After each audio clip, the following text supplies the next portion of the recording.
élèves, notre leçon de vocabulaire aujourd'hui, c'est le sens propre et le sens figuré.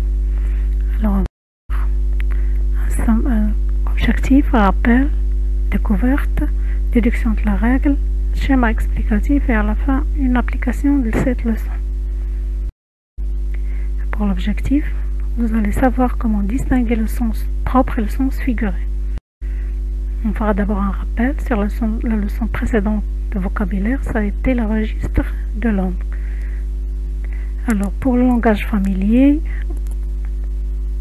on a le langage familier, langage courant et langage soutenu. Pour le langage familier, c'est celui qu'on utilise entre amis. Pour le langage courant, celui qu'on utilise dans les écoles. Langage soutenu, c'est ce qu'on trouve dans les romans, les revues et les livres. Alors exemple, mon pote dans le familier, mon copain dans le langage courant, langage soutenu, on trouve mon camarade. Alors le verbe se tirer signifie dans le langage courant partir, dans le langage soutenu c'est quitter les lieux.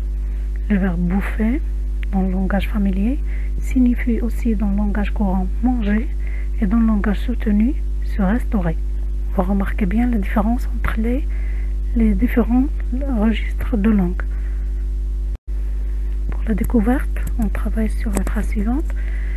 Il dévore la bande dessinée. Ça veut dire il l'a lu totalement. C'est le verbe dévorer. Ici, il a un sens qui ne signifie pas vraiment le sens du verbe dévorer. Donc ici, il a le sens de tout lu. Elle lave son chien. Elle lave son chien, ça veut dire il lui fait prendre son bain. Le verbe laver, c'est laver quelque chose, c'est le nettoyer. Alors, troisième phrase, l'accusé s'est lavé des soupçons. Cet homme a été accusé de beaucoup de choses, qui était soupçonné de faire des choses de mal, mais maintenant, lorsqu'il s'est défendu, il s'est lavé ses soupçons, ça veut dire maintenant il est devenu innocent. C'est laver, regardez le verbe laver, laver le chien, c'est laver des soupçons. Regardez bien les sens qu'ils ont, ces deux verbes. Alors on fera la déduction de la règle, le sens propre et le sens figuré. Alors le sens propre, c'est ce qui est dit dans une expression, un mot est réel, ça veut dire il est touchable. Exemple, ce village a été inondé. Le village a été envahi par l'eau. Le verbe ici inondé, ça veut dire envahi. Ça veut dire le village est tout rempli d'eau lorsque la pluie est tombée. Prends ce verre dans l'armoire. Ça veut dire tu vas le chercher. Tu vas prendre le verre de l'armoire. Le verbe ici prendre, elle a la signification de va le chercher. Alors, la suite de la règle. Le sens figuré maintenant, c'est ce qui est dit est une image ou abstrait. Exemple, il est inondé de coups de téléphone.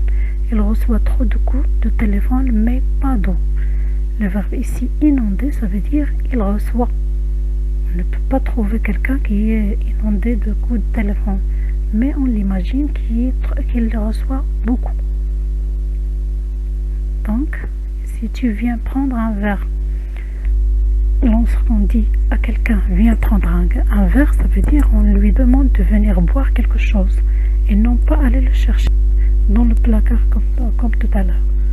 Donc le verbe prendre ici a le sens de boire. Un schéma explicatif. Donc tout mot a deux sens, un sens propre et un sens figuré. Le sens propre, c'est le sens premier. Dans le dictionnaire aussi, on trouve le premier sens, c'est le sens propre. Exemple, je dévore mon repas. Regardez la façon dont il mange. Donc c'est le verbe dévorer. Mais le sens figuré ici, c'est le sens imagé. Ça veut dire c'est une image ou un abstrait. Je dévore un livre. Ça veut dire je le lis totalement. Alors une application pour mieux comprendre. Souligne en vert les phrases qui ont le sens propre et en rouge celles qui ont le sens figuré. Exemple, il creuse un trou. Ça veut dire il peut creuser un trou dans le sol ou bien dans le mur. Il se creuse la cervelle. Il se creuse la cervelle, ça veut dire il réfléchit beaucoup. On ne peut pas creuser la cervelle, donc il réfléchit beaucoup. Donc ici, on va souligner la première phrase avec le vert parce qu'il a un sens propre. La deuxième avec le rouge parce qu'il a un sens figuré ou bien abstrait. Troisième phrase, pardon. Elle porte un manteau de laine. Ça veut dire elle met un manteau de laine. Une fille qui met un manteau. Deuxième phrase, un manteau de neige recouvre la vallée. La vallée est recouverte de neige, comme s'il met un manteau de neige. Mais la vallée ne met pas de vêtements. Donc c'est un sens figuré. On va souligner la première avec le vert puisqu'il a un sens propre. La deuxième avec le rouge puisqu'il a un sens figuré. J'espère bien que vous avez compris.